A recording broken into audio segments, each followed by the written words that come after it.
and welcome to the Kongversation. I'm Hyle Russell, and this week I'm not joined by Chad McKenna, unfortunately. I am joined instead by Mitchell Wolfe. Good to see you, Hyle. Hi, Mitchell Wolfe. I don't see you. I shouldn't lie like that. This show is already ruined. Good night, everybody. Chad is actually having some technical difficulties this week. His car has cancer. Yeah, that exactly. He told us to say that too. It turns out I don't know. He's having issues with his software or something. He's on a Mac because he's a Mac guy, but we are now paid shills of the Microsoft Corporation, according to the internet. So Microsoft is leaving him behind as far as all the programs he's using. So we're having some difficulties. We're going to work it out, but. We're going to have you on this week anyway, Mitchell, because we're talking about Nintendo at E3. And this episode should have happened a week ago, but unfortunately, when you're actually out at E3, it whips your ass. It completely... people have no idea. It is like drowning. You're gasping for air, and unless you're part of a... huge staff like IGN or the big leagues, it's really hard to do on show floor reporting in addition to everything else you've usually got going on. Yeah, and what people don't usually talk about is the fact that just going anywhere around the convention center is near impossible because LA already has the worst traffic in the world, but then also it's one of the busiest days in LA in its whole year. Yeah. So just the thought of going home to record something, it's probably dreadful. Well, and the thing is, we managed it with our Microsoft episode, which was a day later than we had planned. And then, shit happens. And shit happens like Rare asking us out to lunch. How do you say no to that? Or Rare asking us to man the Sea of Thieves booth for a while on the last day of the show. So yeah, I mean things get a little unpredictable, especially when you're paid actors. It's really just hard to produce content when you're trying to record things and do interviews and you know. It's a juggling act that unfortunately we fumble at because we are a relatively small team. Honestly, what we probably should have is Matt and Cameron and Nick at home recording the conversation because we're kind of just cut off from the world at E3. But anyway, don't cry over spilled Baja Blast. Yes. I'm rambling though, and so enough with the apologies. You are. I'm proud of you. You're doing a good job. Thank you. That's some good rambling. Thank you. I tend to do that whenever Chad's not here because I don't have the natural back and forth of my usual wingman. So it's I'm having to carry the show to the point where we get to the point where we can actually talk about things. Yeah. But anyway, I'll give you a cheat sheet. I did like the end of Lost, so I feel like that'll help us get on pretty well. That's nice. That's lovely to hear. Oh, Mitchell, thank you.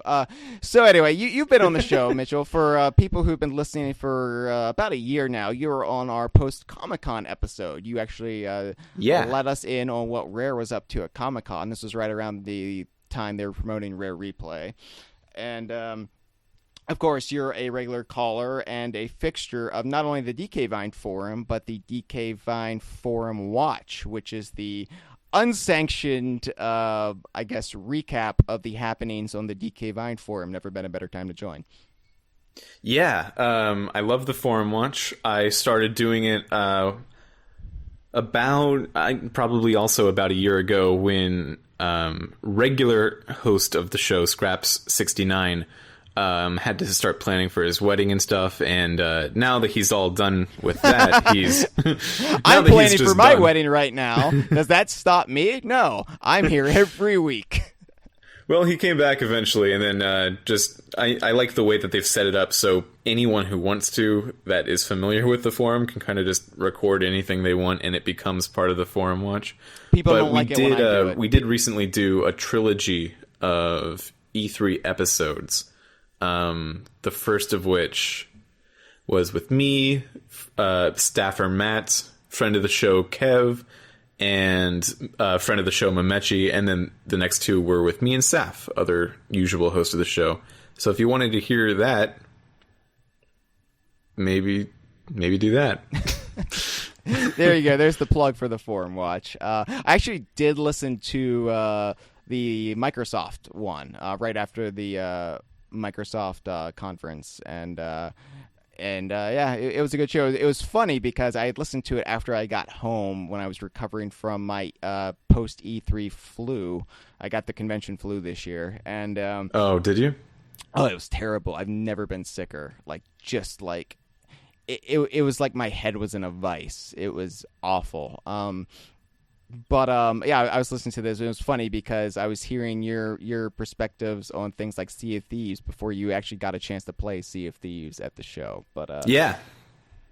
So I might have to pick your brain on air about what you thought about Sea of Thieves. But this is the Nintendo episode. Hey, so we better talk about all of Nintendo's fabulous showings at E3, and This is actually, there's going to be some Donkey Kong Universe stuff to talk about this episode, but we wanted to bring you on the show because you were actually out at E3 once again. You paid your way in, and so we actually hung out with you a bit on Tuesday and Wednesday of E3, and you had the luck of actually getting in to play Zelda. Now, I mean, I wouldn't really call it luck. I stood there for 2 hours, man. Yeah, that was the longest line. And I was toward the front of the line. I was probably more than halfway up. Some people, I'm assuming they waited like 4 hours. It was ridiculous. So very ridiculous. Basically, if you weren't out at E3, and the majority of you weren't, because it's an industry show that you have to pay your way into if you can't get in on a media pass, and it's ridiculously expensive. But yeah, so Nintendo was promising that they were only going to have Zelda playable on the show floor this year, but that was to allow everybody to get their hands on it and to allow for a immersive experience with Zelda. So we scoffed at that on air because complete immersive experience, but.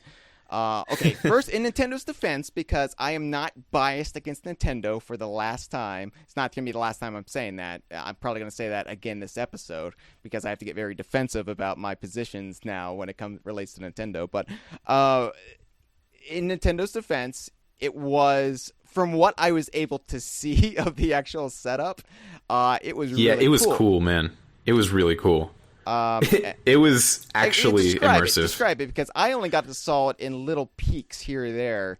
Yeah, so the statues that Rare has of Banjo and some of the new Skellies from Sea of Thieves. Skelly Lord and the Gold Hoarder, yeah. They're great looking, and Nintendo had some bokoblins and some like wooden scaffolding, and some pots and fire and stuff made out of. It had a very similar look to Rare statues, and they just kind of littered their booth with that, and they made Hyrule. It just looked like Hyrule. There was a lot of just like parts of walls, like brick walls, and plants growing over everything. It was really cool. Necessary? No, probably not. Well, I mean, I would say, and granted, I only pretty much bounced between Rare, the Team 17 booth in the South Hall, and Nintendo. But I would say, like, the Sea of Thieves display was impressive as far as like atmospheric goes, but Nintendo just did a completely. I've never seen anything like that in my 2 years at E3. Yeah, they had a complete like self-contained environment that really made you feel like you were in the land of Hyrule. But there was a downside to that as well, in that it was a closed-off environment. So if you even wanted to see people play the game, if you wanted to just be an observer on the side, you weren't even saying, I want to get my hands on Zelda. No, you just wanted to be a witness and see footage of the game. You couldn't get in. It was like roped off. There was a wait line to watch people play the game. Yeah, on the one hand, now that I've seen this, it makes sense that they didn't have any other games. I get it more. It actually is an artistic decision to do this. It's not just that they didn't want to show anything. Because they could have shown Mario Party, Paper Mario, or Pokemon Sun and Moon, and they decided they just really didn't want to. Maybe they're allergic to those games. You could say it was an artistic decision. I still think it was a decision based on the fact that they didn't really have much to show this year, so they decided to go in this direction to disguise that fact. Do you think it would have been better for them to do one thing or four things? Well, no, I'm saying four things would have been bad because it would have just shown what a weak hand they had. So they went in this completely different direction and just made it all about Zelda, which worked for them, definitely. Yeah. On the show floor, there were a few games everybody was talking about, and especially by, like, the last day. So, like, Thursday, I would say, Sea of Thieves was definitely a word-of-mouth game where by Thursday there were 4-hour lines to play the game. It was racking up all these Game of the Show nominations. But Zelda was definitely on the other side, like, what everybody was talking about. And it was funny because, like, you can kind of sniff out, like, the people who were just there for Nintendo and just there for Zelda. Because they were and that's insane. I'm not saying they had BO. I'm not saying they had body odor, by the way. But no, yeah. But I'll allow you to say that. I'll go ahead and say that's an accurate assumption to say that they had body odor. There was one guy who I nicknamed Snorlax, who was just sleeping in the middle of the line for Zelda. Yeah. And the line was moving so slowly that he was fine just sleeping there in everyone's way.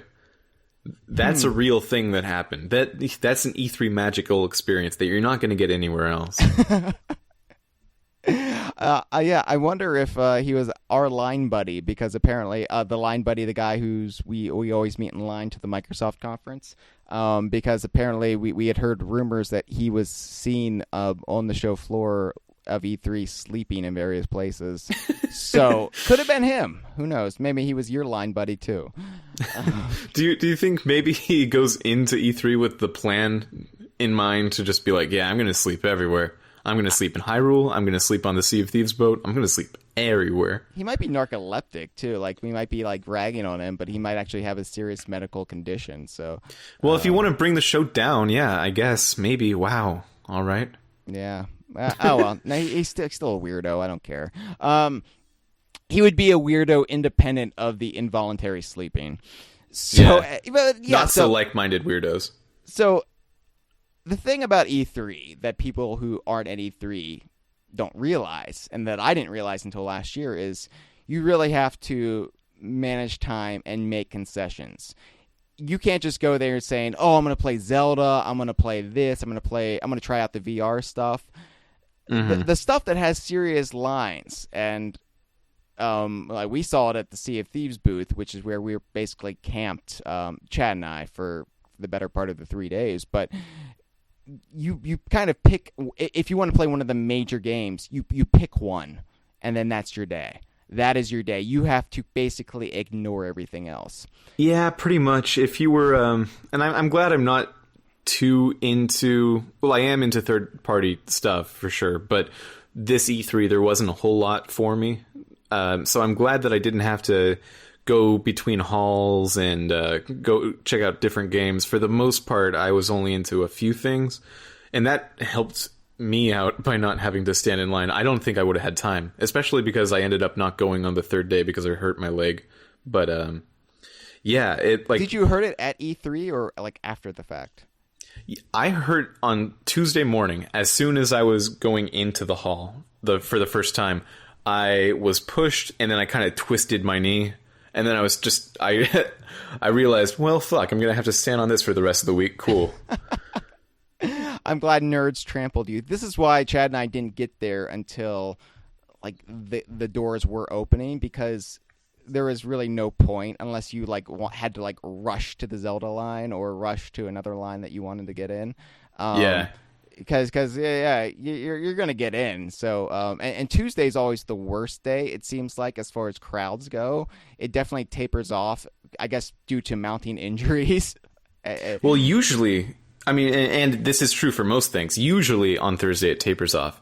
But there was a video of people literally running to the Zelda booth Thursday morning just to get within the first 3 hours of that line.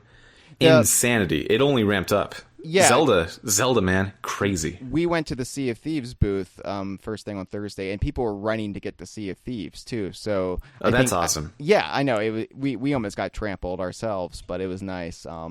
And then Rare just had us like run the booth for a while, so we got to play the game a whole lot. But you get that kind of frenzy, like, oh, this is the last day. I got to get in line now, or I'm not gonna have a chance to play it. So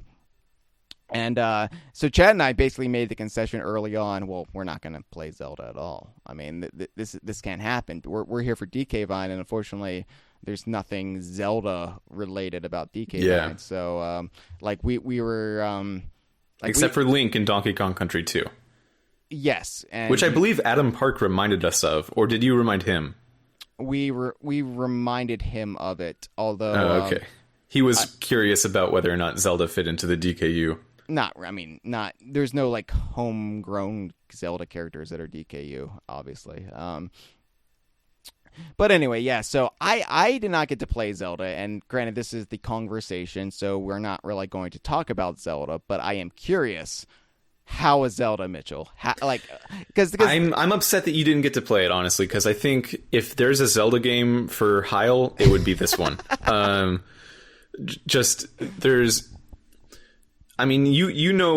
I'm sure that you know a bit about it via osmosis, at least. We watched the trailer. We watched the trailer Tuesday morning before heading out to the convention center. So yeah, I saw the trailer, and I saw some treehouse footage. It's beautiful, and B, unlike most 3D Zeldas, and this is kind of a problem that I have with them, and I know a lot of people love 3D Zeldas, so take what I'm about to say with a grain of salt. A lot of them really streamline you into a story and a narrative, and they kind of diminish the exploration that's more possible in like a 3D platformer. So, like, suddenly in the N64 era, Mario is no longer about going from point A to point B. Mario's now about exploring, and then Zelda switched with Mario. And this looks like the first 3D Zelda that I think really would fix that. Yeah. Especially because, like, the world building in this Zelda isn't nearly as ham-fisted. In some other Zeldas, they have to be like, oh, this species evolved from this other species you remember from this other game in the timeline that is pretty convoluted. Or they ignore the timeline at all, and then they just do bad world building. But this one's really cool. It's hard to put it into words why that is, but there's just a lot of atmospheric things. Like, at one point, I found out that the area I was playing in had been flooded because I found salt in a mountain, and then the flavor text of that salt said it's left over from when the sea was in this area. So stuff like that, really cool. Is that post Wind Waker, or? Yeah, I'm thinking that's a hint that it's post Wind Waker, but there's other theories about that. I think it's a pretty direct hint that it's post Wind Waker.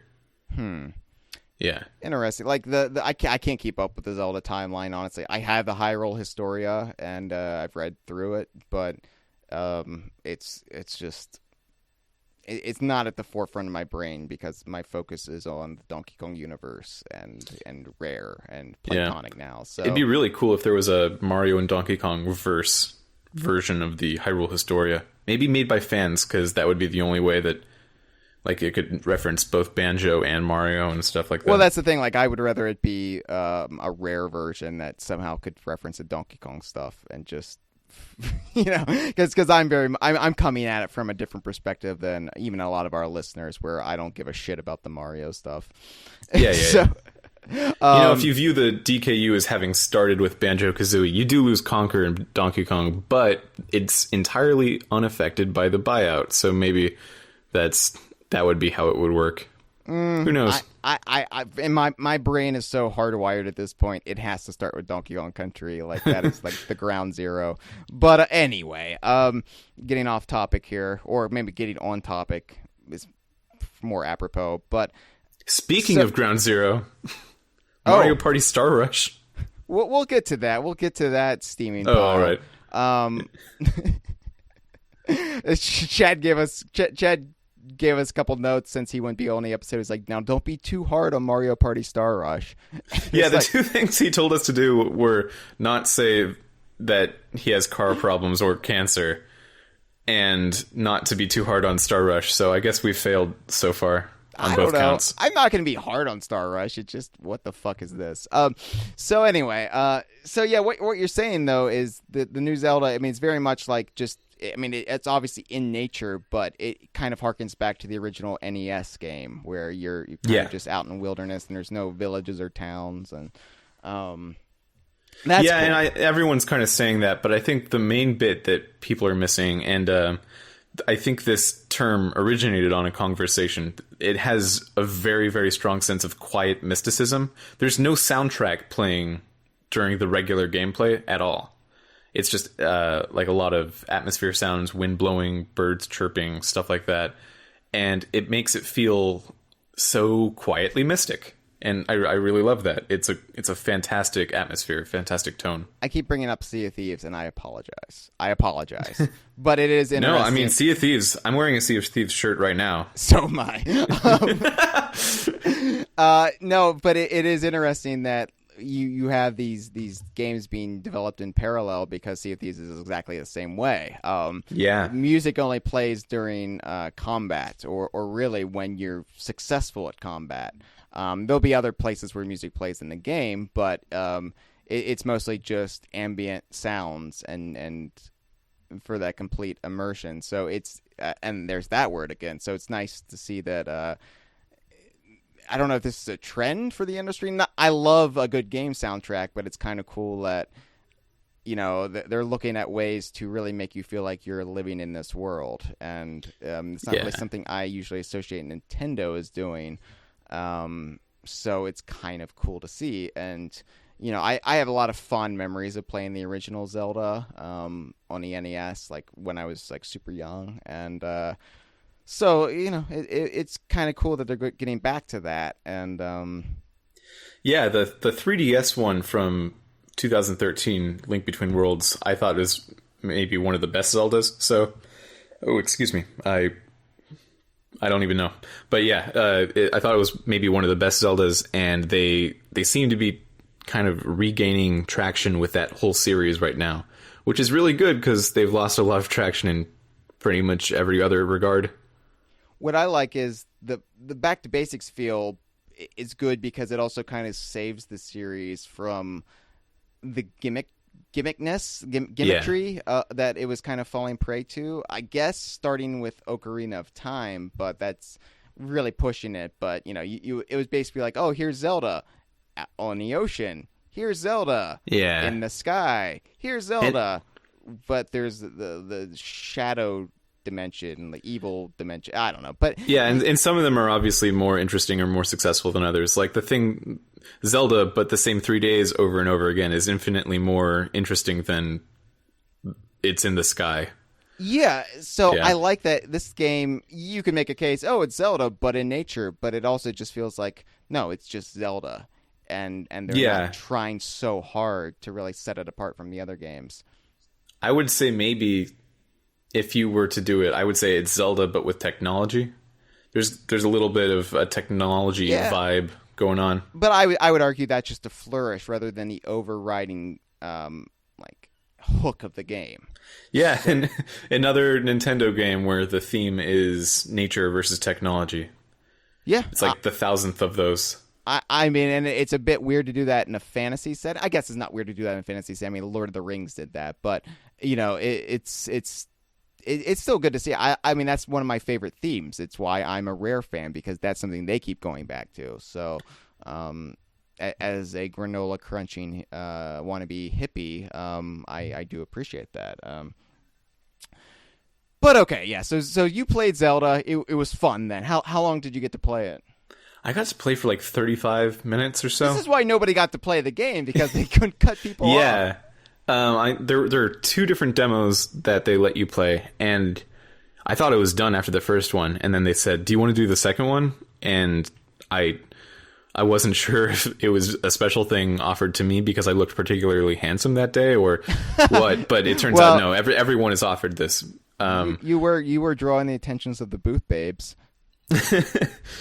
Thankfully, they didn't have any tether people. So because they didn't have any portable games to tether them to. That would be really bad if they that's a dramatic improvement. That would be bad if they just chained them to the Wii U, you know? Like we have to chain them to something. Just like with like a neck collar or something. I guess they could have done it to the gamepad if they really, really wanted to.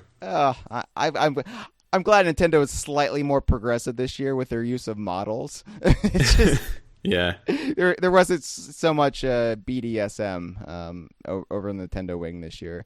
But so yeah, 2 demos. Like okay, so I know like again, Sea of Thieves, they structured their whole E3 demo around like a quick play experience, like picking up the game, learning the mechanics, and then having kind of a battle with other gamers. How the hell did they build Zelda around an E3 experience?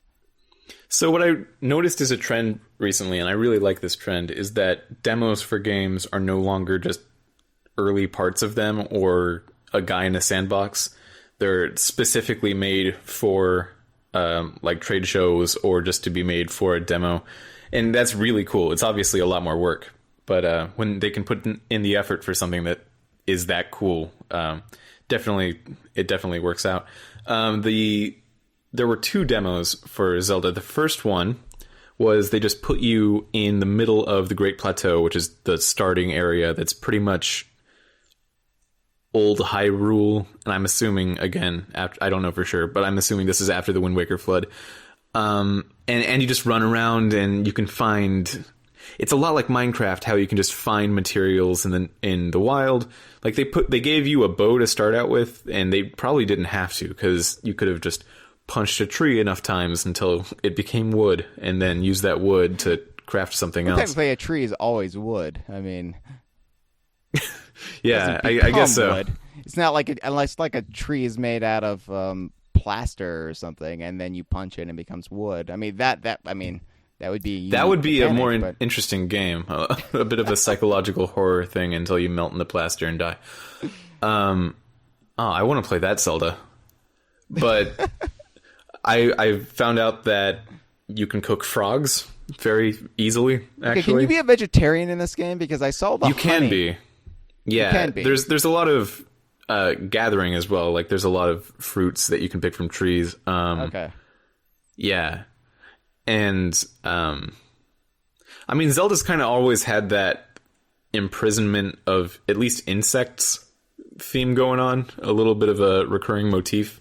So I think that the land of Hyrule is pretty much not in favor of giving animals any form of dietary respect. Well, it's a pseudo medieval fantasy setting, so you know, I wouldn't expect them to be that progressive as far as their use of soy and almond substitutes. But yeah. I mean, Mario just kills turtles for fun, so it's not really. To be fair, it's not really that big of a difference. Those turtles are out to kill him, so it is very much kind of. And of course, Diddy Kong committed genocide on an entire island of crocodiles. Diddy and Dixie, and it was an accident. All right. Accidental Genocide, still my favorite band name. So the second, by the way, good joke. By the second demo was just the beginning of the game. And that has Link waking up from his little sleep chamber and then going into the world with absolutely nothing. Like yeah. I would just like a game to start at the end of Link's day. Like he tries to go to bed and then everything goes wrong. And the entire game is just about him trying to go to fucking sleep and no one will let him. That's actually the plot for Conker's Bad Fur Day. So. Yeah, that is actually the plot for Conker's Bad Fur Day. Yeah.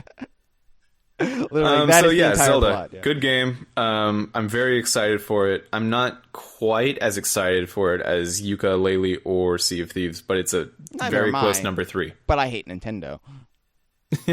Yeah, fair enough. Your Nintendo bias is very obvious. But yeah, so I ate a little bit of crow because I was not able to actually set foot in the whole Nintendo wing of the show floor, but I was able to be around it. You know, you could walk around it, which is where they had the Treehouse presentations. And by the way, you now have to get in line to be in the Treehouse crowd this year too. Like last year, you could just walk up and sit in the couch. And I did that with Helmos. Helmos and I went over and decided to take 5 and watch the Treehouse. And I don't think they liked having a skeletal demon man sitting in the crowd because they definitely glared at us. So I think this year, I don't know if Helmos ruined it for everybody, but they definitely set up kind of a line to get in to watch the Treehouse. So it's definitely more exclusive this year, unfortunately. Yeah, it was definitely more exclusive. Like I went around to the other side of the Zelda booth, away from the entrance, and I met up with Ego Raptor from Game Grumps. I said hi to him. I said I respect his work on YouTube and all that. And I respect your work. I'm not a fan, but it's tolerable. If you get a chance, you should actually look at his series on sequel. It's called Sequelitis. It's a bit of an analysis on how sequels affect games differently. It's actually pretty good. Game Grumps is whatever, but yeah. And he couldn't even get into Zelda very easily. He was trying to talk to a Nintendo person to figure out if they were able to do something. Eventually, they did, I think. But everyone wants to do Zelda. Chad and I went to, because we had media passes this year because DK Vine is fucking legit now. So we went over to the media check-in place and we were like, hey, we would love to have a round of Zelda. This is our site, and we gave them our business cards, and they kind of glared at our business cards and just kind of put them away. And they're like, all right, well, if we can get you in, we can. And we're like, we're not going to get in. Nintendo fucking hates us. So. Speaking of business cards, should we transition to Platonic talk? Well, yeah. So basically, this is the Nintendo episode, but people are asking, well, did you get to try Yooka? Did you have an opportunity to play Yooka-Laylee? No, we didn't. Unfortunately, we wanted to, obviously, but the thing about Yooka-Laylee is they were actually showing it behind closed doors at, I believe, an adjacent hotel. They were doing interviews with press in the convention center, but I'm pretty sure. I don't think it was a hotel. I think it was in the building, but on the upper floor they had different smaller rooms that you can rent out. Gotcha. Yeah. So I say with no reason to think that whatsoever. So Platonic was letting the big boys like IGN and some mid-tier ones like Polygon. They were letting them in, booking time with us. We weren't able to book time with Platonic ahead of time. We did meet up with the whole Platonic crew briefly. We encountered them in the West Hall. So it was Andy Robinson, Steve Males, who obviously had been on this show before. And they also had Dean Wilson and Grant Kirkhope with them. We all said hello, posed for photo that Mitchell graciously took of us. You're welcome. Yeah, thank you. But they're like, oh, stop on by tomorrow. And we'll let you show the game. Unfortunately, we didn't have any set time. And they were showing off the game to other people. And then Rare kind of were so gracious to us and let us run the Sea of Thieves booth on the last day that there was literally no time to get over there and play Yooka, which I believe is just the toy box they were showing off, right? Yeah, they were showing off the toy box and giving interviews. I think there's this perception on the forum that Platonic wanted to meet with you guys and you didn't. And I just want to put it out there. That is absolutely not what happened. There is people have a really interesting perspective of what goes on at E3 as if you can just go to any game at any point. It's really hard to do, and the area is huge. Well, okay, so yeah, Yooka-Laylee did not have a booth on the show floor. It kind of did. We'll go back to that. So yeah, we'll go back to that. So let's briefly talk about Platonic's setup, as it were. So the South Hall, the West Hall is where Nintendo, Sony, and Microsoft, a la Xbox, were all located. So it was the consoles, the heavy hitters. big daddies of the industry. Yeah, I think Oculus was there too, just like the really big names. Yeah, the South Hall is where third and parties... Atlas for some reason. I don't know. Yeah, it's pretty much like I pretty much have got it down to a science now where I can jump between Nintendo and Microsoft and somehow bypass Sony, which is usually in the middle. So I don't even know, like, I just, like, crawl the walls and, like, the ceiling at that point, like, swing through the rafters to get over Sony, get back to whatever Rare's got going on. But yeah, I mean, you have to stay a safe distance. Crash Bandicoot has fleas, and you just don't want any part of that at all. Well, I'm going to have to engage with Crash Bandicoot now that he's going to be in Skylanders. Ooh, yeah. Which we talk about Skylanders here a little bit, too, since it's technically for Nintendo. So anyway, the South Hall, and you basically have to go across the... It's an interior corridor, but you're essentially crossing the street, or going over the street. The South Hall is where the third parties are essentially located. So, you got big names there. I think Capcom, Activision, they're big names. I'm not trying to belittle the South Hall. Yeah. But it's just essentially multi-platform companies. And so they kind of had this like row of independent publishers, and they had a little boost for them. And Team 17, who is publishing Yooka-Laylee, had a booth. So I believe this was Tuesday we went over to check out. I think, it would have been Tuesday. This might have been, I don't know where Chad was at this point. I know he had lunch with his sister who lives in the area. So he might have been having lunch with his sister then. Or maybe, something like that. Yeah. So, or maybe, no, he was trying to check out Zelda, I think. Oh, yeah, because he got in line there were, I guess we forgot to bring this up. There were 2 lines on the Zelda booth. One to actually go through the demo, and then one to just see it. Yeah, and the wait to see it was like 2 hours. So yeah, and Chad actually stood in that line for 20 minutes before deciding that is ridiculous and it wasn't something that he was going to do.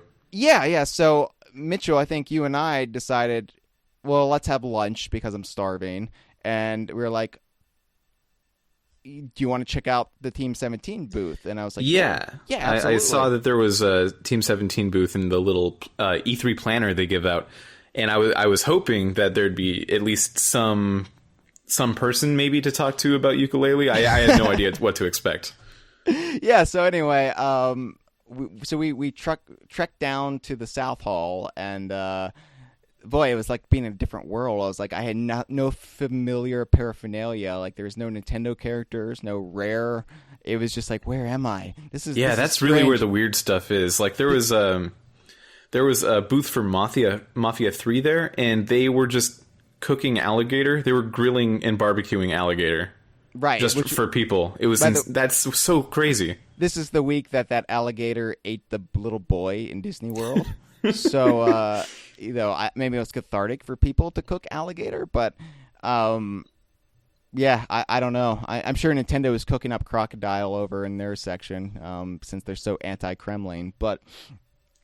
they all had to go somewhere, yeah. So this was it was a different world, and like they had things like Injustice, and like Capcom I think had a Resident Evil something or other on display. I think there's a new Resident Evil game. It looked like Resident Evil. I don't know what it's a VR.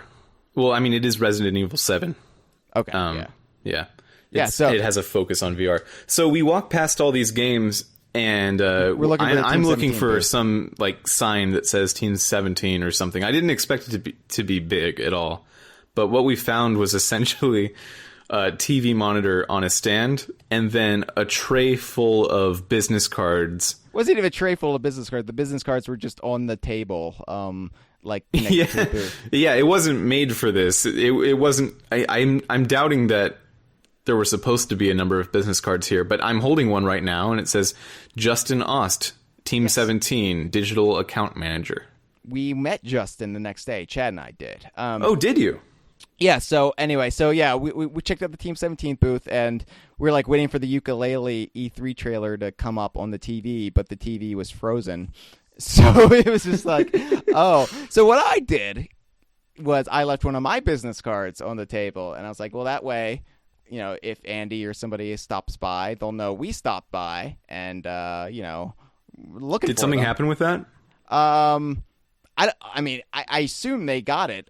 I don't know. Maybe Justin confiscated it, but maybe someone has your phone number now. The next day, we met up with Andy, and that's when he said, "Come on by." So maybe, no. It was even before that. Chad and I decided to check out the Team 17 booth together the next day. So we went down, and then Justin was there, and we talked with him just a little bit, and he was like, we're not actually showing the game here. We're like, oh, we know. We just want, wanted to come by, pay our respects, because we are big time. Well, I'm not really big time, but as big of a time. Was he actually that apologetic that they weren't showing anything? No, he was like, wait, somebody wants to talk to me? I think he was just surprised. Like we're from relatively well-known in the rare fan circles website, and just wanted to come by, see if anybody from Playtonic was here, because we thought maybe Andy would be milling about if they were on a break or they were checking in. And we talked with him, and it was really cool. We had a cool discussion about Team 17's approach to publishing games, how they absolutely do not interfere whatsoever with any creative endeavors. So, they're basically hands off, and they'll just publish the game. So that is cool. It was cool at least to get, some confirmation their role in the game, which is they're just investors, money backers, and publishing the game for Playtonic, but they're not actually. Well, they are doing 2 of the console ports. Yeah, but Playtonic is doing all of the different PC flavors and Wii U, and Team 17 is doing Xbox One and PS4, so they are doing something. Right, but they're not sticking their fingers in the pie as far as the direction the game goes. So it was kind of a... Not that I was worried about it, because I figured Playtonic wouldn't sign any deals with anybody who would strip them of creative freedom, but it was still nice to hear, reassuring. So, and then Chad left one of his business cards with a little note on there for Andy. Just said, "Sorry, we missed you."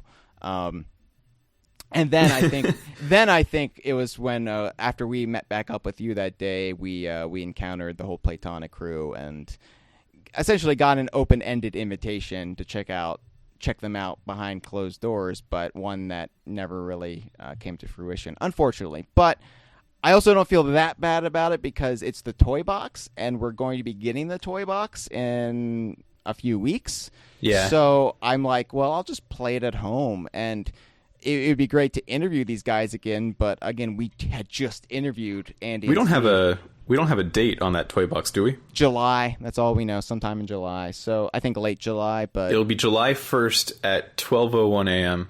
or we riot. Nah, I can wait. But yeah, so it was essentially like, you know what, we've had our time with Playtonic as far as being able to interview them relatively recently. We're going to get to play the toy box. I would much rather have other media outlets have their time of day and help promote them rather than hog our time with them. So essentially, we wanted to play Yooka-Laylee, and I think they wanted us to play it, but it just didn't work out because E3 is a clusterfuck, especially when you're just a two-man team out there. There's just too much to do. Yeah, I wasn't able to obviously get any time with Yooka-Laylee either, but man, I would have really, really wanted to. That would have been super cool. Hey, Playtonic, if you're listening right now. We don't have much longer to wait. Really. So anyway, that was the extent of our interactions with Playtonic. It was really nice to meet. Obviously we had already met Andy and Grant last year in person, but it was nice to meet Steve in person, and also Dean Wilson, who we'd never spoken with before. So not only did we get to meet Dean Wilson, but I got to complete my Males Brother checklist. So yeah, Yeah. I wonder what bear he thinks is best. We didn't ask. Oh, well. We actually did even ask them last year. We went out to dinner with Andy and Grant, and we didn't ask them which brother's bear is best. But, wasted opportunity. We were ready to eat. I don't think that's really polite dinner conversation. It's like there's three things you never discuss at dinner: religion, politics, and which brother's bear is best. Yeah, because, I mean, as soon as the fact that it's bazooka comes up, then everyone wants to talk about gun control. So anyway, apologies to any of the platonic diehards who were hoping we would have some juicy exclusives there. Juicy exclusives, as the kids are now calling them. Right. Obviously, we're going to have lots more Yooka-Laylee coverage when the toy box drops, so stay tuned. Anyway, so going back to Nintendo, there was some Donkey Kong Universe related news that actually dropped this E3. Hell yeah, there was. Everyone needs to be excited about it. Well, for starters, 2 new amiibos, which this is, I think, the most exciting news for us. Finally, they're releasing the goddamn Donkey Kong Super Mario line amiibo, which they had hinted and alluded at with Mario Party 10 well over a year ago. They released the first wave of the Super Mario line, and I don't think they sold that well because they seem to be clogging up the pegs in various stores. Yeah, I don't think anything sold as well as the initial few waves of the Smash Brothers line. No, Toad sold well. Which is still not done yet. They have 3 more amiibos to go. I don't care. Yeah, I somehow didn't think that you would care about Corn from Fire Emblem. And Cloud, yeah, I'm sorry. It's whatever. I got my Donkey Diddy, Fox, and Falco amiibos. And I also have the Mr. Game & Watch. I got the Retro 3-pack just so I get Mr. Game & Watch because he did appear in Donkey Kong Country Returns. Yeah, I'm that much of a freak, Mitchell. But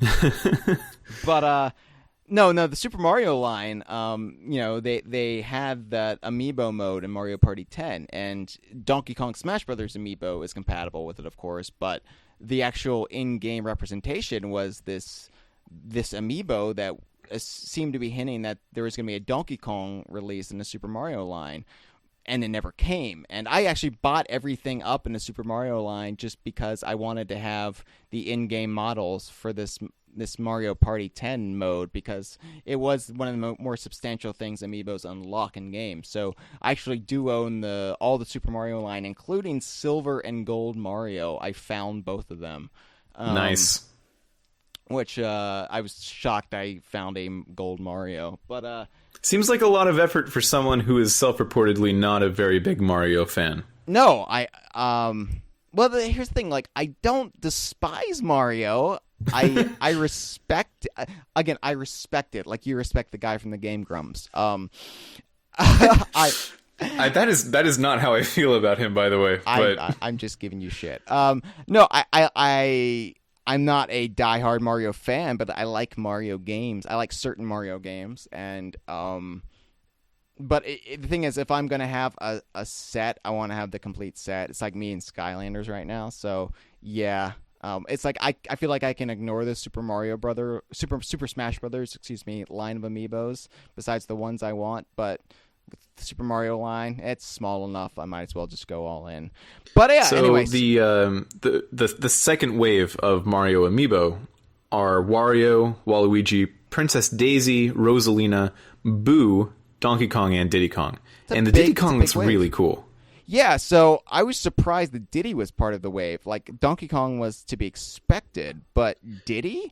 Like, yeah, they kind of hinted at it with his compatibility in what's the new, not Mario versus Donkey Kong, but pretty much Mario versus Donkey Kong game? Mario and Friends Amiibo Party.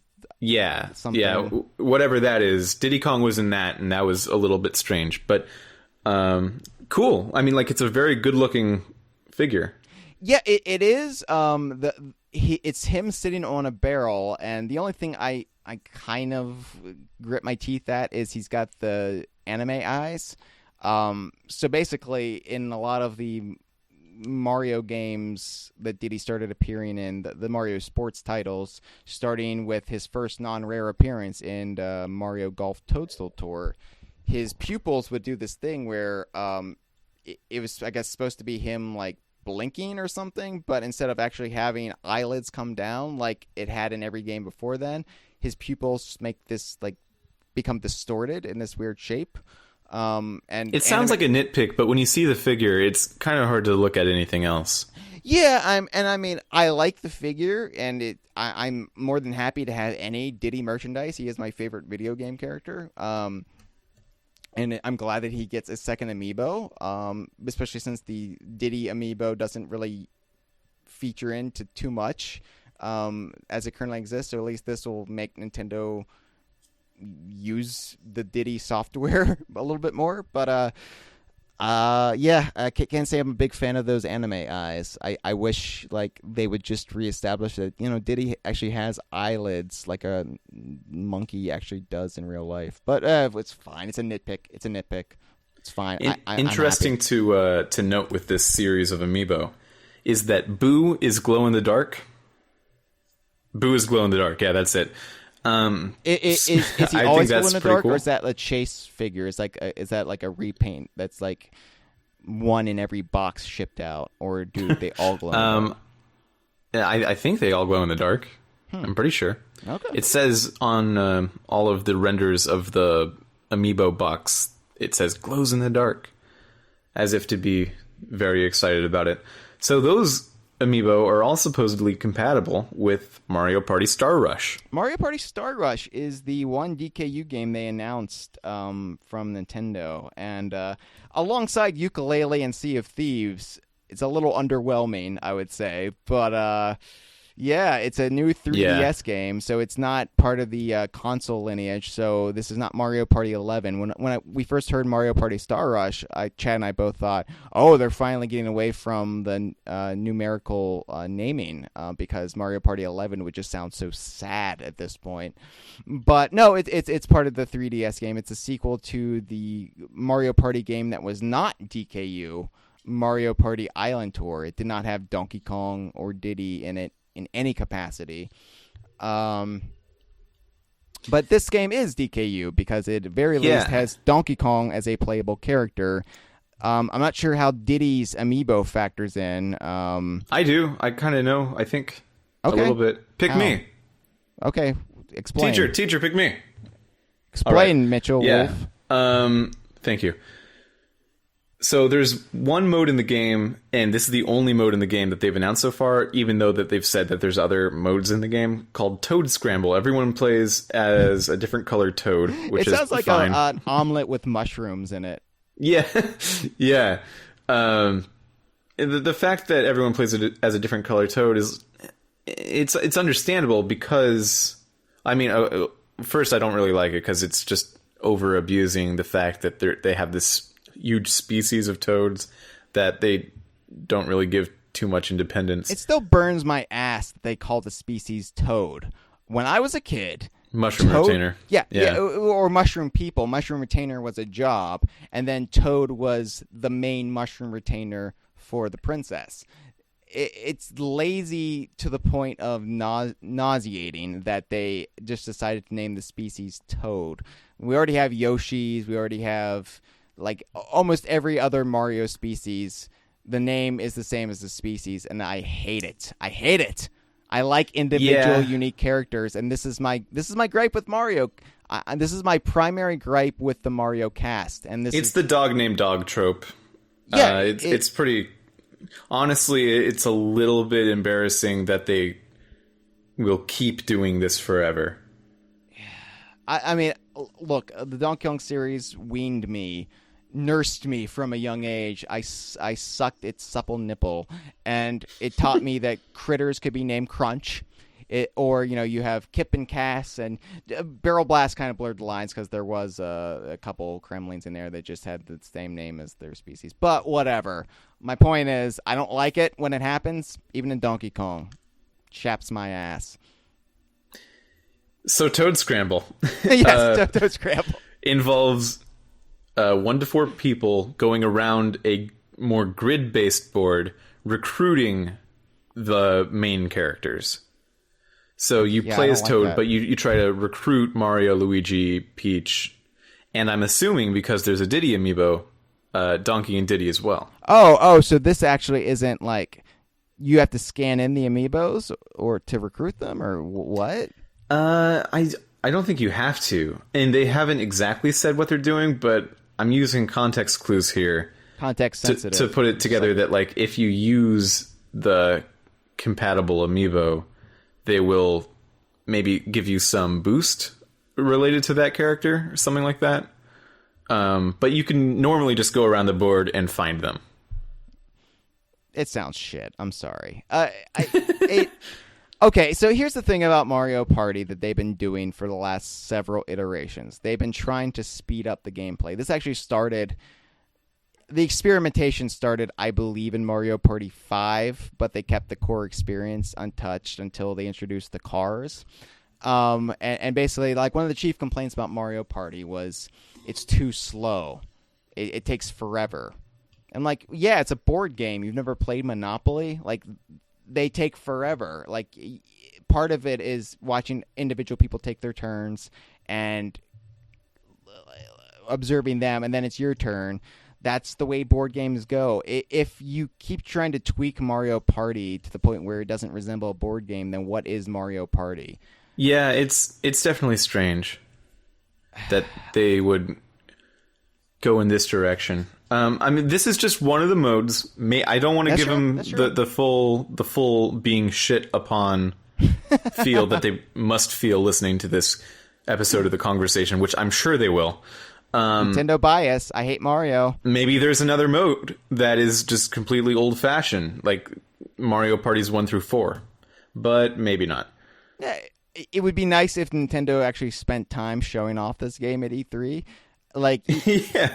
I mean, yeah, I get it. I already said earlier in the show, I get why they just did Zelda, but why even announce this at E3 then? Like, because Chad and I were trying to scramble, getting information on this game, and we had to go to our reliable staff of Matt, Cameron, Nick, and we're like, hey guys, explain to us what Mario Party Star Rush is, because we can't figure it out here at E3. And when I found out that Tuesday that there was a new Donkey and Diddy amiibo, I trekked over to the Nintendo's wing because I wanted to get a picture of them. Because I remember the year before, they had every amiibo released or about to be released up to that point, including the Donkey Kong and Bowser Skylander amiibo hybrids in this huge glass case display. And I was like, they're going to have those amiibos on display over there. I want to get a picture of them. Those amiibos were in the Zelda line. If you wanted to see them, you actually had to get in the Zelda line and wait. It's so messed up. It's just... Like, think about these things a little bit before you do them, Nintendo. It's just such an obviously bad decision to make that the way it is. And hey, it worked for them. I mean, Zelda was one of the bona fide game of the shows. So, I mean... Well, just because Zelda worked doesn't mean that everything they did was correct. No. And I would argue against the whole, like, line system they had. Like, the fact that you couldn't even get into the Nintendo area without getting in some massive line. It was like complete. We complained last year that it felt like Zelda, or that Nintendo was like this amusement park, and that it was like all the actual substantial stuff was behind closed doors, and it felt kind of. It felt kind of like they were talking down to you a little bit. Well, this year felt even more like an amusement park because they brought the lines for the amusement park in. And unless you were like Justin Bieber or some visiting celebrity with one of those like golden passes where you could just skip the lines, you were fucked. So like we just viewed Nintendo from the outside looking in this year, even though we were at E3. It was mind-boggling. And yeah, the Zelda setup was impressive as hell, but at what cost? You know? Yeah, It's hard to actually say how much they gave up to make this work the way it did, but it had to be a lot, right? Like, there could have been... People were excited for Pokemon, even though the way they displayed Pokemon on Treehouse Live was maybe the most boring way I've ever experienced Pokemon in my entire life. But people wanted to play it. People wanted to, like, at least walk around in Alola, their version of Hawaii. And they just didn't. They could have. I don't know. I don't know. Yeah, I mean, I understand why Nintendo did the things it did. I just argue that there could have been a better way. And part of that would be, all right, just exclude the amiibos, exclude Pokemon, exclude Mario Party Star Rush. if you want to focus on Zelda, fucking focus on Zelda, because you hit everything else behind these velvet ropes, and I don't know. Yeah, you can get angry enough at it, but eventually you just have to sit down and understand that this is how Nintendo does you. This is how Nintendo likes to treat you, and it's this or nothing. So, and again, I mean, and I understand. Like, I get why Reggie isn't like milling about the show floor like Greg Mayles and Robin Beanland were over. I actually saw him on the show floor. Did you? Yeah, he was in the Zelda booth a little bit. I wasn't able to like approach him or anything. Again, it was it was essentially behind closed doors. Like, pretty much. So he probably felt safer. But I understand why Reggie or Miyamoto aren't walking around, because it's a liability for them. They are bona fide celebrities, and they would get rushed. There would be a mob.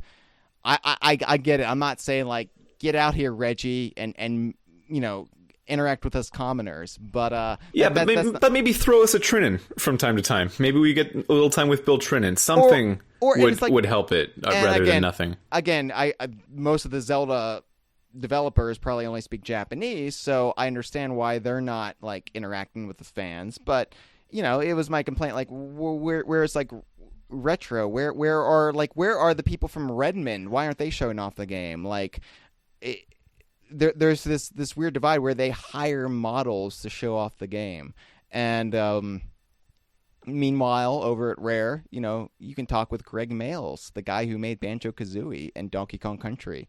It's such a weird disconnect still a year after I experienced all this.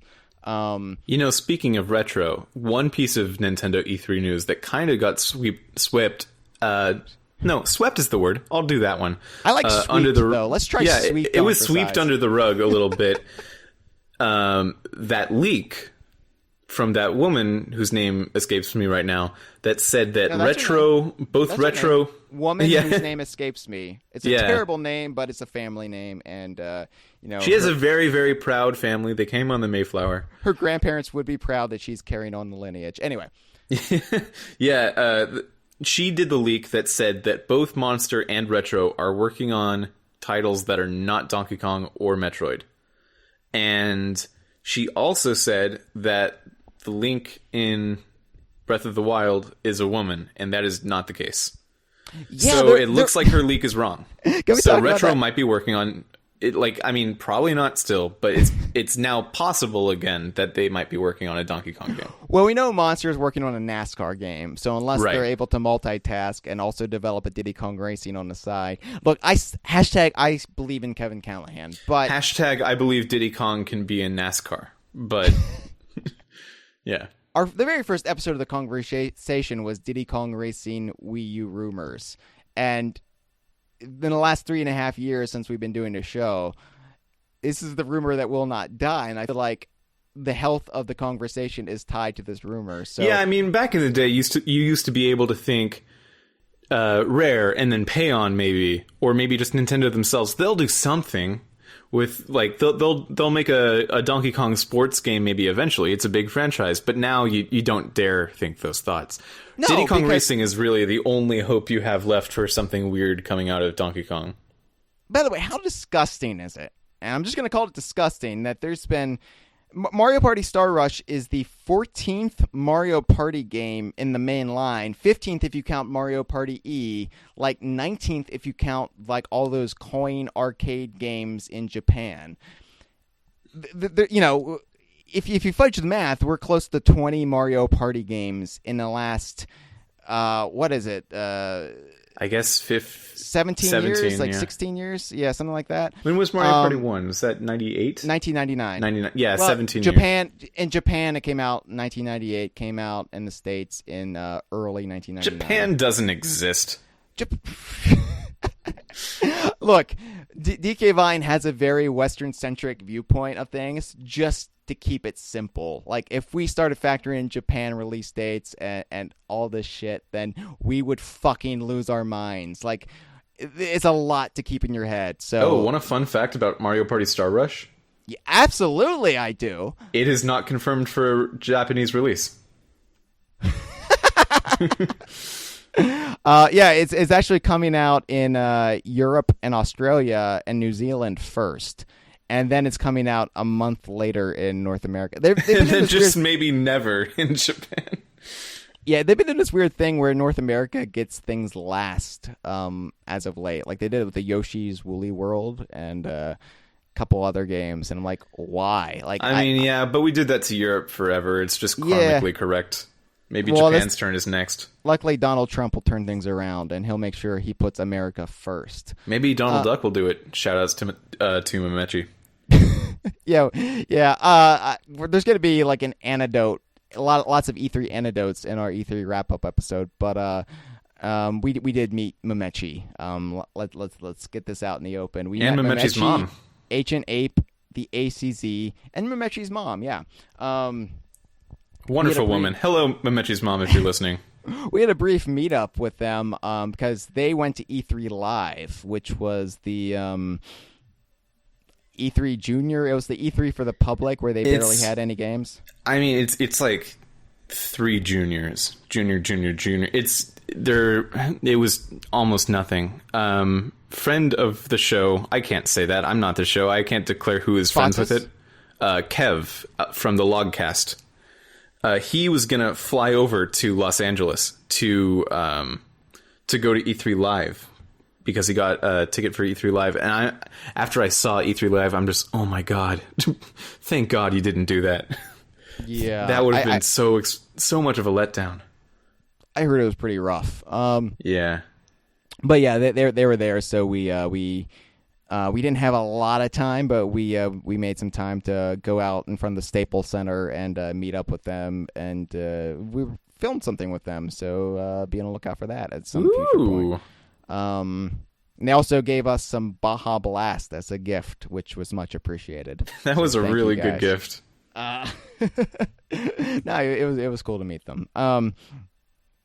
But anyway, so yeah, Mario Party Star Rush. I also hate the cover art. I'm hoping this is just tentative cover art because it's ghastly. You want to talk about this just real quick? Yeah. So the background of the cover art is basically the transparent PNG thing that you would get in Photoshop. Yeah, if you know Photoshop, white on light gray checkerboard pattern. If you know Photoshop at all, you'll know that if you don't have a background, if you have an isolated cropped image, then you're going to get this checkerboard pattern. If you've ever saved anything from the DK Vine gallery, it's something you know all too well. Yeah. But yeah, so it's essentially this background and it's artwork, slightly edited artwork that we've traced to it was at least used on a SpaghettiOs can. The Super Mario themed SpaghettiOs. And the only difference is that Toad is wearing a different color shirt. I'm glad they changed. I'm glad they updated that. I'm not. Because the shirt Toad is wearing now is a red shirt, and he's a red spotted Toad. But the one in the original one was a blue shirt, which is typically what he uses. So they just made it more incorrect. So fuck that. This is just Star Trek rules. It means this Toad's going to be the first to die. Yeah, probably. I just this whole. Oh, they might have done it because of Toad Scramble, where each Toad is a different color. That makes more sense, I guess. It's still stupid. It's still stupid. The laziness just offends me, and I hope this is just a placeholder. And so stay tuned to the conversation, because if they release new artwork for this, I will thank them. But you should do a weekly Mario Party Star Rush box art update on the Kongversation just to see how that's going. Anyway, my whole point before we got off on a couple tangents there was, this is like close to the 20th Mario Party game. How sad is that they keep churning these out? They keep churning out Mario versus Donkey Kong. Meanwhile, game series like Donkey Kong Country have had, 5 entries? And while I understand those are bigger productions and you don't want to water those down, how is it that we don't have... there can't be other series? Why is Mario Party still a thing? Why hasn't that been given a long, nice nap at this point? Come up with I feel like they tried to branch out with the Party brand, with Wii Party and Wii Party U. which is the worst name for anything ever. Okay, but I'm not talking about, like, do we need all these virtual, like, board games? Like, come up with something else. Even if it's just Mario blank, just come up with something new. Give these tired franchises a rest that are just cheap to produce and blatant cash grabs. There's got to be diminishing returns on them. Look at Mario Tennis and the hack job that Camelot had to do in the most recent one, which is not up to their usual standards of quality. I'm a Camelot fan. I like those games, and that just stunk. And I feel like that was a bit depressing to see Camelot do that. I feel like Nintendo is kind of shackled to these franchises at this point. Like, did they make some Faustian deal where they have to release a new Mario Party game every 2 years, or else, like, they'll be sent to hell? Like, I don't get it. I don't get why they have to make a Mario Party game. Why can't they use that time to develop something new, a new IP that's relatively cheap to produce, or maybe something that's, Mario, a new kind of Mario multiplayer game? Or I mean, you say that, but like a lot of the times they tried that, it just doesn't work out for them at all. Like recently, they did Codename. Is it Codename Steam? Project Steam? Whatever that. And then that obviously didn't work. Okay, and then something like Splatoon with a lot more effort into it obviously will. But cheap and new IP don't really run in the same sentence for Nintendo. Okay, then go cheap with another IP. How about an F-Zero game? How about Donkey Kong something? I mean, I would love to see an F-Zero board game. I'm just griping and people are going to say, well, what about Animal Crossing? It's like Nintendo's locked into these same franchises while they let all these other franchises die on the vine. I don't know. I don't know. I'm getting grumpy at Nintendo, and I promised Chad I wouldn't get too grumpy at Nintendo. So, real quick, you did bring up the whole Zelda. It was a minor controversy that I think went away after the first day, but the fact that Link, you cannot choose your gender for Link. It was like a big deal for a couple hours, and then people saw the game, and they're like, "Oh, I don't care. It looks cool." Yeah, I had some pretty strong opinions on this, and I eventually just got tired. Well, I eventually couldn't do it anymore. They kind of stepped in it a bit with the whole PR thing, because their justification for why there couldn't be a female Link just reeked of this ingrained unknowing misogyny. Basically their justification was, well, if we have a female Link, why not just make Zelda the playable character? But if we have a playable Zelda, what's Link gonna do? And it's like, you could have more than one female in your game, right? Like, you can have more than one female protagonist. It's one of the reasons I felt like Yooka-Laylee should both be female, like buck the trend. But I don't think Link needs to be female. I think it's that I don't like the idea of basically turning IPs like Link into basically DIY like avatars. Make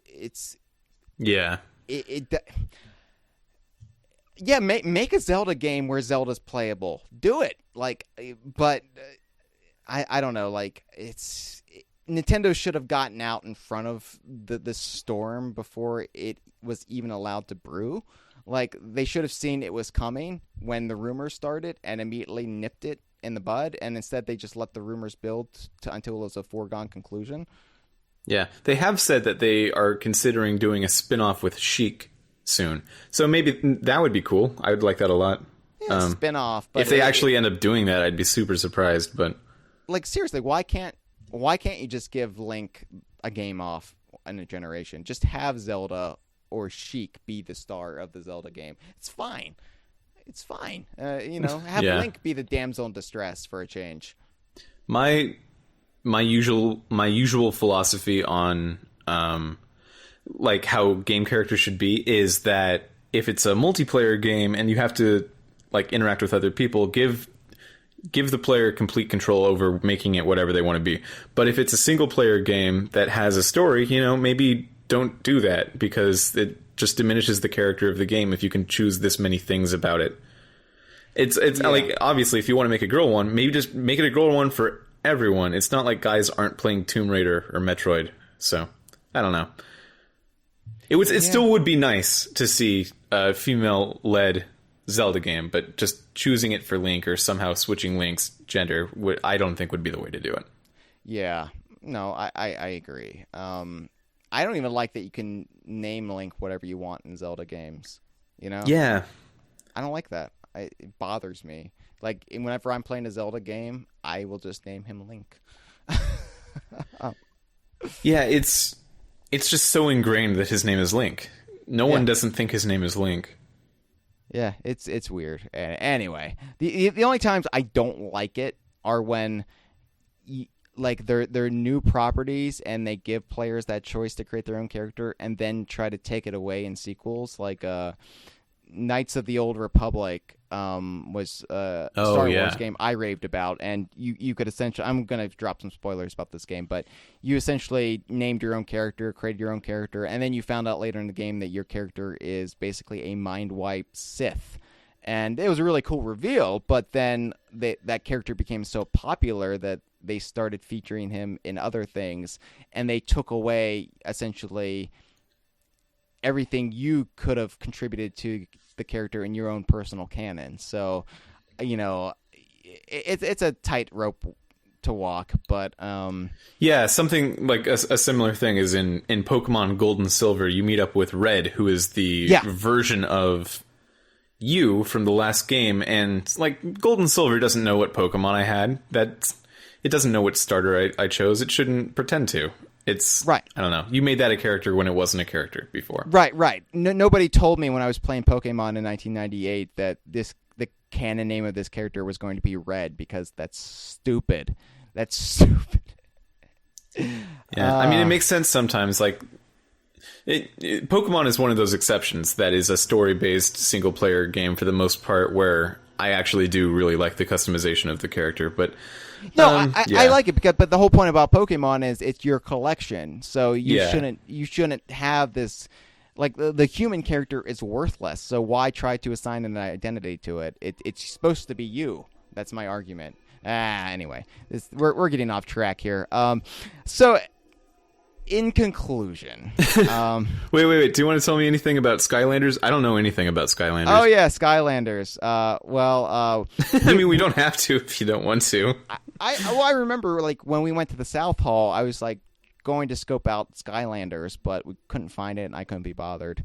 I was actually more looking for exclusive Skylanders merchandise, because they did have this convention exclusive Supercharger last year before Superchargers even came out. It was just a exclusive version of the Spitfire's car, which is Spitfire is the character they put in the non-Nintendo versions of the game. So essentially, if you have a PlayStation or Xbox, instead of Donkey Kong, you would get this character.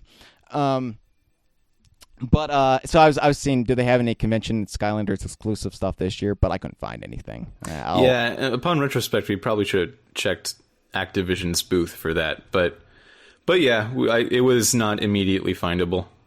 No, and I mean, the big Skylanders news is Crash Bandicoot is now a Skylander, and he's exclusive to the PlayStation version, but you can still use the Skylander with the Nintendo and Microsoft version. So it's not a one-to-one comparison with Donkey Kong and Bowser from last year, where Donkey Kong and Bowser are only usable in Nintendo consoles.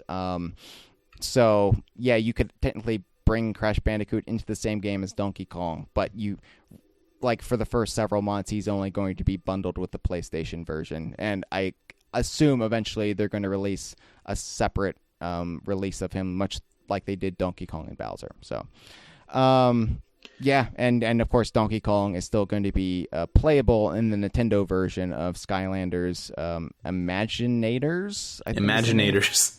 Yeah, I keep wanting to say Imagineers, and I'm like, that's Disney. That's a Disney think thing. Ralph Nader. Okay. Imaginators is going to swing the election to Donald Trump, is it? Man, no. You think Crash is cool until you learn about his political beliefs.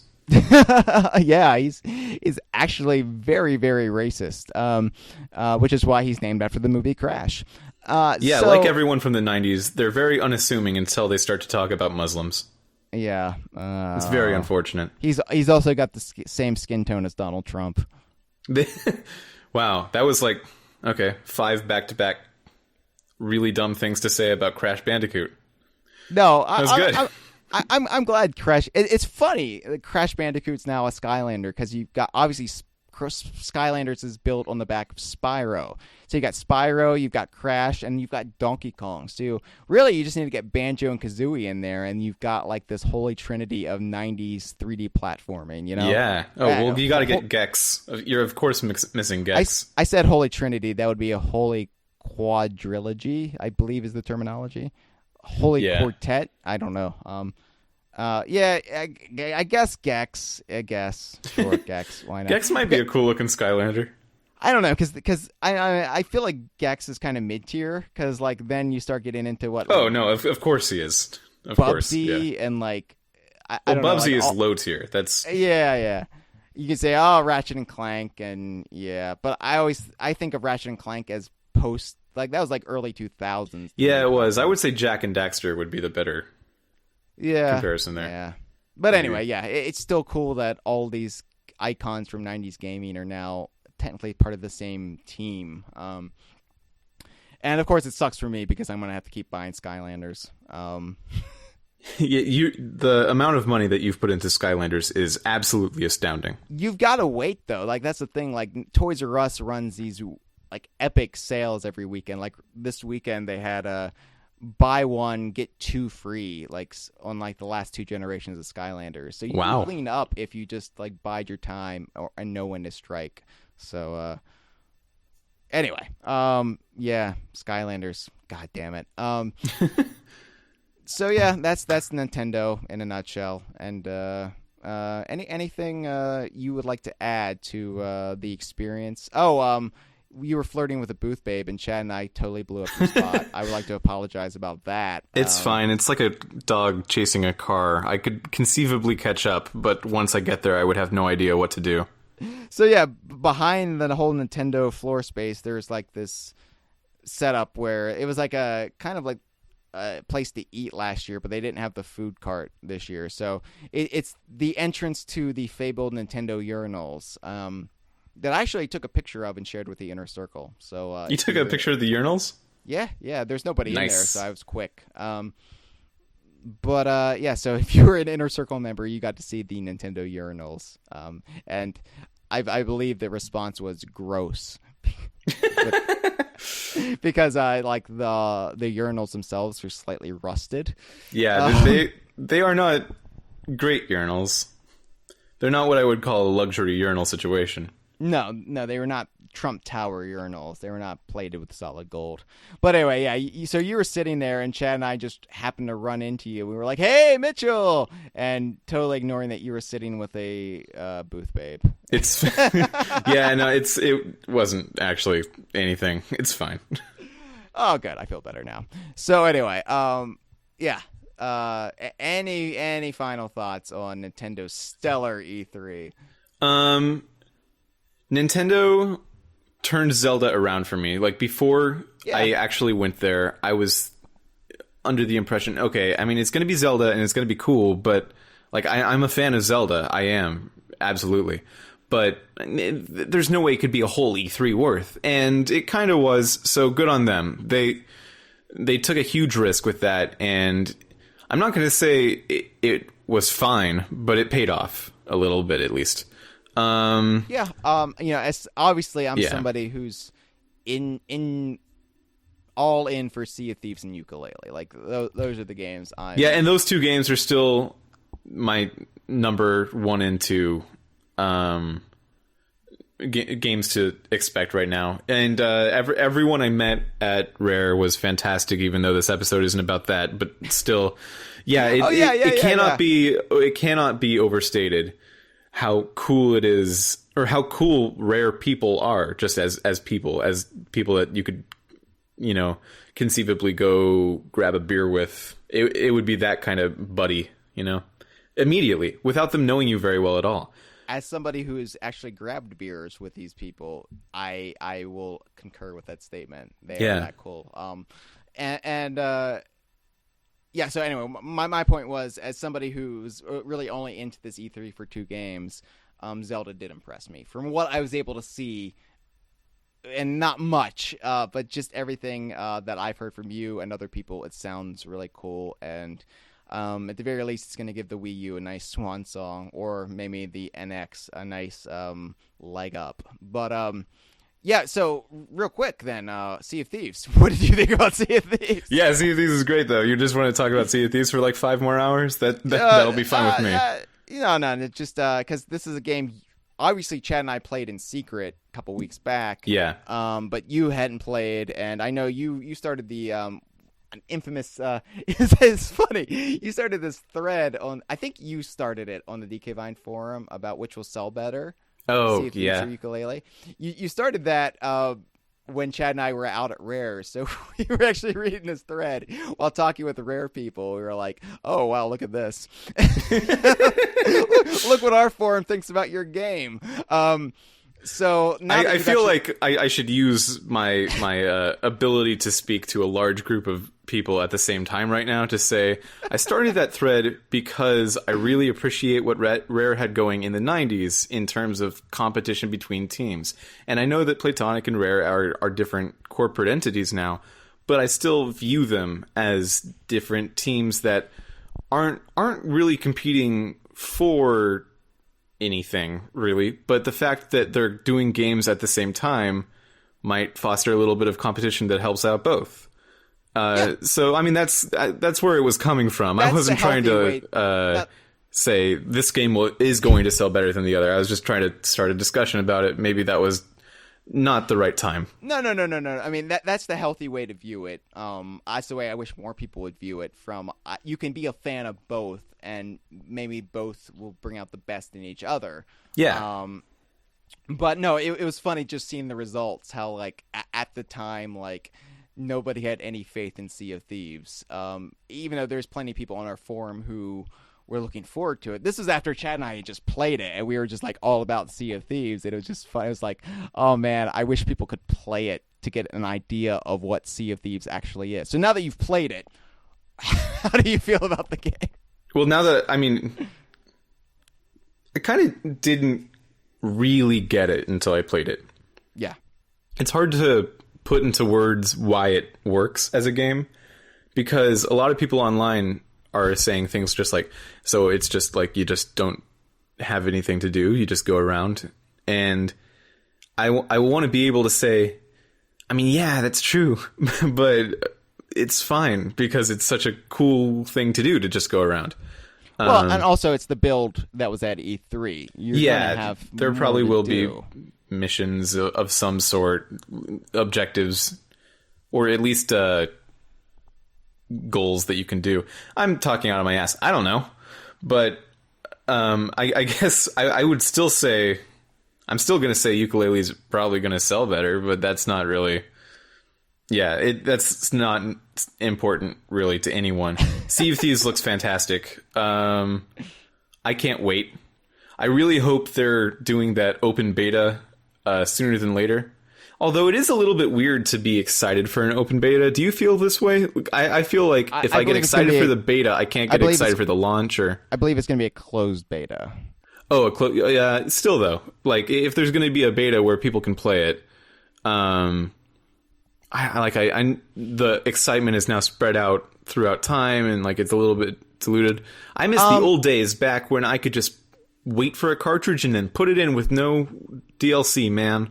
Yeah, I just feel like Sea of Thieves is going to be something different than Rare's ever done. Of course. It's their most ambitious game, so I think what they want is really to have that period where they're still tooling things with, you know, they want to have a polished product upon release, but they also, the nature of what the game is, they need to bring in a whole bunch of people to really test it out, you know? Yeah, I mean, not counting Rare Replay, this is the first title in a very new era of Rare, and it's not going to be like 90s Rare, and it's not going to be like Kinect Sports Rare. It's just a new thing altogether, and I'm really excited to see where that goes. It's a new thing altogether, but it still has a lot of the old Rare in its DNA. I mean, it's a Greg Mails game. How could it not? But, anyway, yeah. So, yeah, I'm glad you enjoyed it. It was. We were kind of curious about your reaction, and we wanted to crew up with you, but unfortunately, like, you know, the lines didn't really sync up. So it was still fun to see you play it. It was really fun to play it, yeah. And you know, I mean, that experience with the Booth Babe was fun, but the fact that Robin Beanland and Adam Park actually remembered me from last year, yeah. I feel like that's what people don't get when we talk about the difference between Rare and other companies. It's real. It's not just a fanboyism. It's a real, actual difference. Yeah, like I said, they're a bit of a family, and there's this atmosphere of they don't forget you. They watch out for their fans, and there's not this weird corporate brick wall. And this is a Microsoft corporation too. Like, we're keeping that in perspective. But yeah, and it's not just Rare. I want to say Grant Kirkhope did that as well. So I want to say as far as Rare people go, including Platonic in that broad definition, it just that's why I'm a fan of this company, because like they can be owned by Microsoft or whatever, but they're still very much their own little unit, and they're off in the country, and they're kind of just down to earth, and they don't put up barriers or walls, at least not anymore. Of course, old school Rare did all the time, but it's surreal, and I think I don't know. It was cool to see this year, like, them get this just huge response to Sea of Thieves, where, you know, last year, you know, there'd be a few people coming over to play Rare Replay, but it would be pretty much just Chad and me, and then you know, and not a whole lot of people hanging out near them. And this year people were walking up to Robin Beanland and like asking for his autograph, and it was just that was me. So that was to be fair. Yeah. But it different people too this year, so that was cool. Anyway, so. Yeah. Nintendo, I'm excited about Donkey and Diddy amiibos, and that's about it right now. Zelda looks cool, but that's not something we really talk about on the show, except this episode. So, yeah. There was also, it's not really DKU related at all, and it wasn't there, but there's the new Paper Mario, and that's causing a lot of controversy right now. Whatever. As we established, I hate Mario, and I hate Nintendo, so I'm ending the show right now. This has been a File 2 production. Que rico.